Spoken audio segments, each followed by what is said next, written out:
Health reporter Nicola Hill joins me now from London. Absolutely amazing, Nicola, this research. Tell us, will the implants actually be used one day? Well, that's definitely something that Dr. Kennedy is convinced is going to happen. He feels that once he manages to find his next, I hate to use the word human guinea pig, but that's effectively what he's wanting at the moment.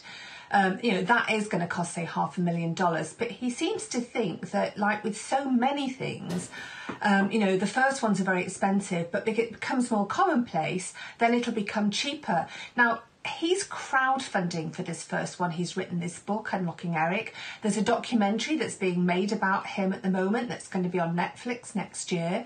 All of these he's hoping are going to help him raise this money once he's found the person to do the operation on. And then he actually said to me, because I said, well, who can afford this? And no health insurance is going to pay. But he said eventually he reckons that once he has, proven once again that it's effective, people could do their own crowdfunding. This is his theory. They could do their own crowdfunding to get the money for the operation.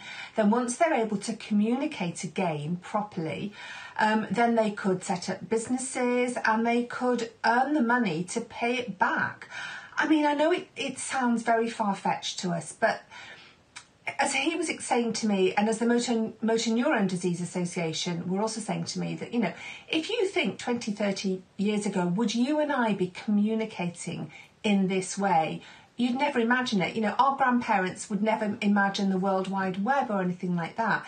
So science and technology really is coming along on leaps and bounds. And there is other treatments to help with this silent speech. These have, they don't have implants in the brain. They have equipment that people wear outside. Now, what Dr. Kennedy is saying is that his works, you put it in the brain, it will last much longer than any of these ones that are going to be external. He reckons it will last something like 13 years. And he seems to think that in a few years' time, this is perfectly possible.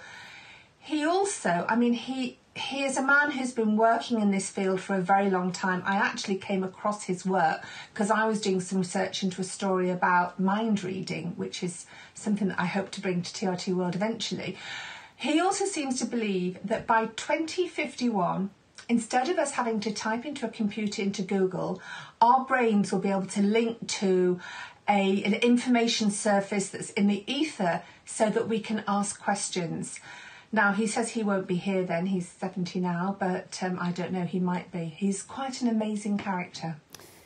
Nicola, we'll have to leave it there. Nicola Hill, thank you very much. And yes, please do bring mind reading to TRT World. I really look forward to that. Thank you. See you tomorrow.